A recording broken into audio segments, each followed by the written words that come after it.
بسم اللہ الرحمن الرحیم۔ صحیح بخاری حدیث نمبر 736۔ حضرت عبداللہ بن عمر رضی اللہ تعالی عنہ سے انہوں نے بتلایا کہ میں نے نبی پاک صلی اللہ علیہ وآلہ وسلم کو دیکھا کہ جب آپ صلی اللہ علیہ وآلہ وسلم نماز کے لیے کھڑے ہوئے تو تکبیر تحریمہ کے وقت آپ صلی اللہ علیہ وآلہ وسلم نے رفع یدین کیا۔ آپ صلی اللہ علیہ وآلہ وسلم کے دونوں ہاتھ اس وقت مونڈوں تک اٹھے، اور اسی طرح جب آپ صلی اللہ علیہ وسلم رکوع کے لیے تکبیر کہتے اس وقت بھی رفع یدین کرتے۔ اس وقت آپ صلی اللہ علیہ وآلہ وسلم فرماتے سمیع اللہ لمن حمیدہ، البتہ سجدہ میں آپ رفع یدین نہیں کرتے تھے۔ صحیح بخاری حدیث نمبر 737۔ مالک بن حویرث صحابی کو دیکھا، فرماتے ہیں جب وہ نماز شروع کرتے تو تکبیر تحریمہ کے ساتھ رفع یدین کرتے، پھر جب رکوع میں جاتے اس وقت بھی رفع یدین کرتے، اور جب رکوع سے سر اٹھاتے تب بھی یہ رفع یدین کرتے۔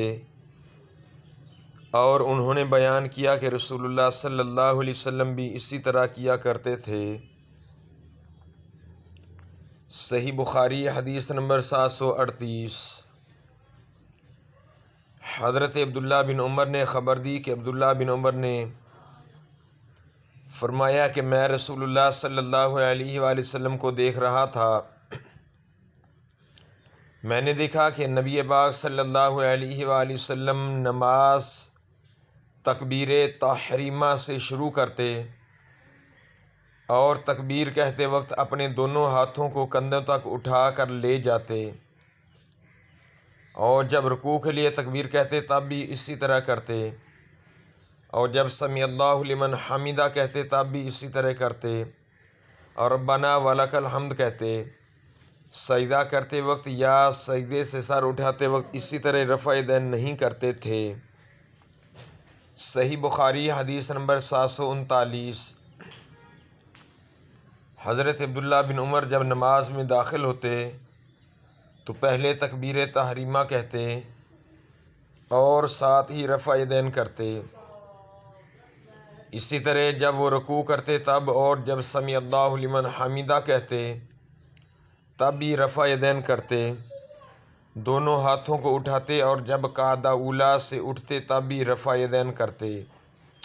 آپ نے اس فعل کو نبی پاک صلی اللہ علیہ وآلہ وسلم تک پہنچایا کہ نبی کریم صلی اللہ علیہ وآلہ وسلم اسی طرح نماز پڑھا کرتے تھے۔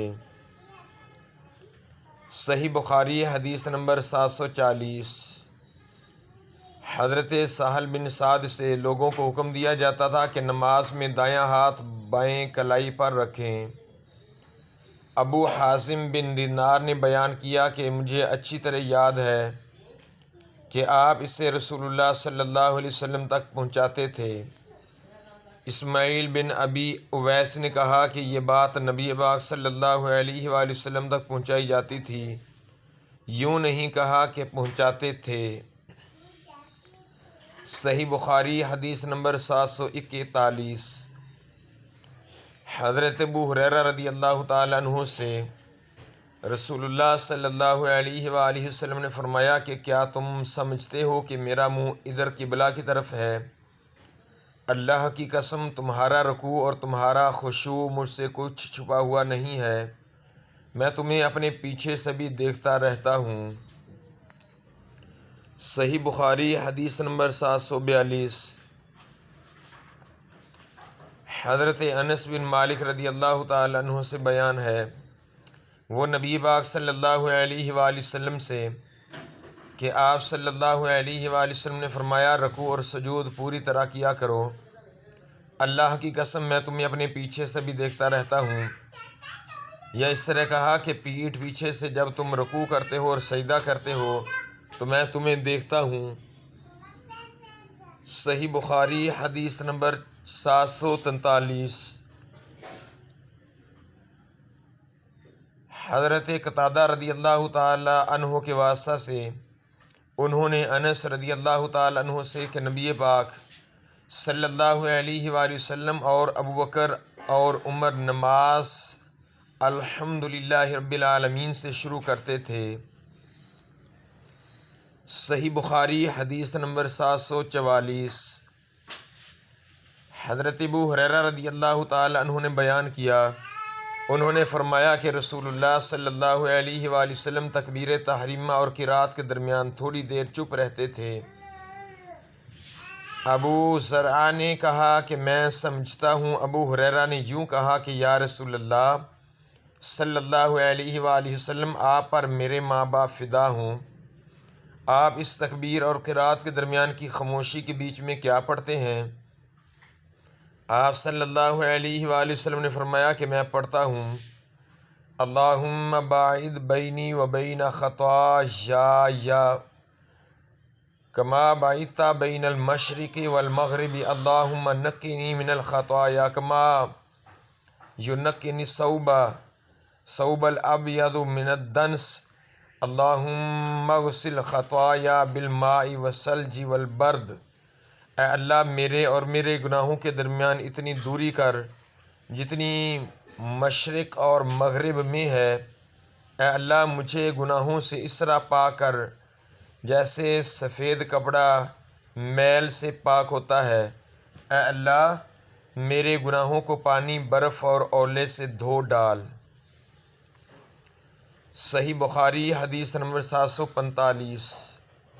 حضرت اسماء بنت ابی بکر نے بیان کیا، نبی پاک صلی اللہ علیہ وآلہ وسلم نے ارشاد فرمایا کہ سورج گرہن کی نماز پڑھی، آپ صلی اللہ علیہ وسلم جب کھڑے ہوئے تو دیر تک کھڑے رہے، پھر رکوع میں گئے تو دیر تک رکوع میں رہے، پھر رکوع سے سر اٹھایا تو دیر تک کھڑے رہے، پھر دوبارہ رکوع میں گئے اور دیر تک رکوع کی حالت میں رہے، اور پھر سر اٹھایا، پھر سجدہ کیا اور دیر تک سجدے میں رہے، پھر سر اٹھایا اور پھر سجدہ کیا، دیر تک سجدہ میں رہے، پھر کھڑے ہوئے، دیر تک کھڑے ہی رہے، پھر رکوع کیا اور دیر تک رکوع میں رہے، پھر آپ صلی اللہ علیہ وآلہ وسلم نے سر اٹھایا اور دیر تک کھڑے رہے، پھر دوبارہ رکوع کیا اور آپ صلی اللہ علیہ وآلہ وسلم دیر تک رکوع کی حالت میں رہے، پھر سر اٹھایا، پھر آپ صلی اللہ علیہ وآلہ وسلم سجدہ میں چلے گئے اور دیر تک سجدہ میں رہے۔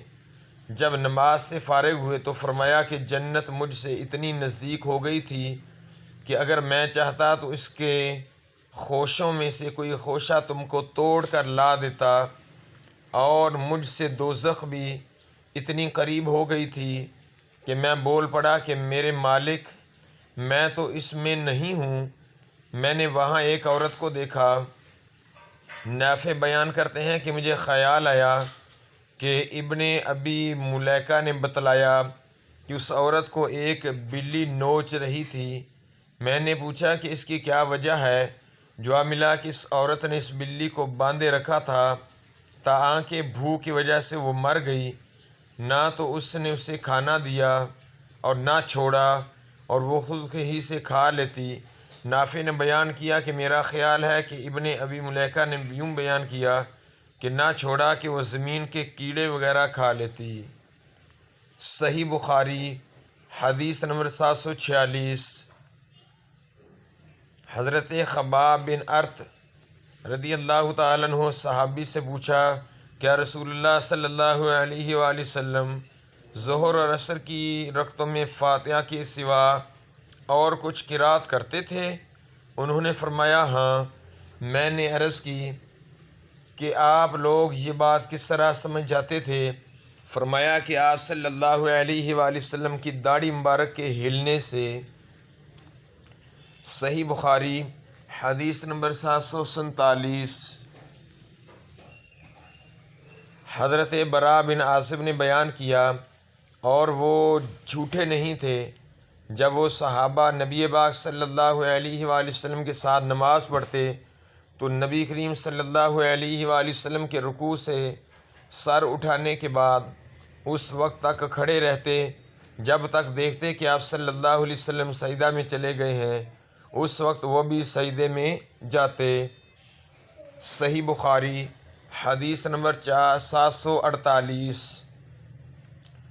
حضرت عطا بن یسار سے انہوں نے عبداللہ بن عباس سے انہوں نے فرمایا کہ نبی پاک صلی اللہ علیہ وآلہ وسلم کے عہد میں سورج گرہن ہوا تو آپ صلی اللہ علیہ وآلہ وسلم نے گرہن کی نماز پڑھی۔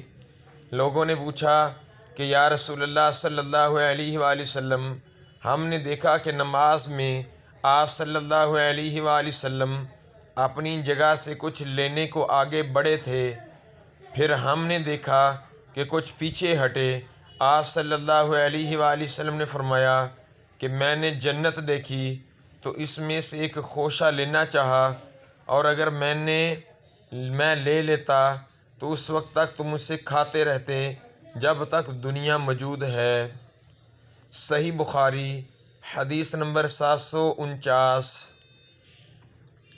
حضرت ہلال بن علی نے بیان کیا انس بن مالک سے، آپ نے کہا کہ نبی پاک صلی اللہ علیہ وآلہ وسلم نے ہم کو نماز پڑھائی، پھر ممبر پر تشریف لائے اور اپنے ہاتھ سے قبلہ کی طرف اشارہ کر کے فرمایا کہ ابھی جب میں نماز پڑھا رہا تھا تو جنت اور دوزخ کو اس دیوار پر دیکھا، اس کی تصویریں اس دیوار میں قبلہ کی طرف نمودار ہوئیں، تو میں نے آج کی طرح خیر اور شر کبھی نہیں دیکھی۔ آپ صلی اللہ علیہ وآلہ وسلم نے قول مذکور 3 بار فرمایا۔ صحیح بخاری حدیث نمبر 750۔ حضرت انس بن مالک نے آپ فرماتے ہیں کہ نبی پاک صلی اللہ علیہ وآلہ وسلم نے فرمایا، لوگوں کا کیا حال ہے جو نماز میں اپنی نظریں آسمان کی طرف اٹھاتے ہیں۔ آپ صلی اللہ علیہ وآلہ وسلم نے اس سے نہایت سختی سے روکا، یہاں تک کہ آپ صلی اللہ علیہ وآلہ وسلم نے فرمایا کہ لوگ اس حرکت سے باز آ جائیں ورنہ ان کی بینائی اچک لی جائے گی۔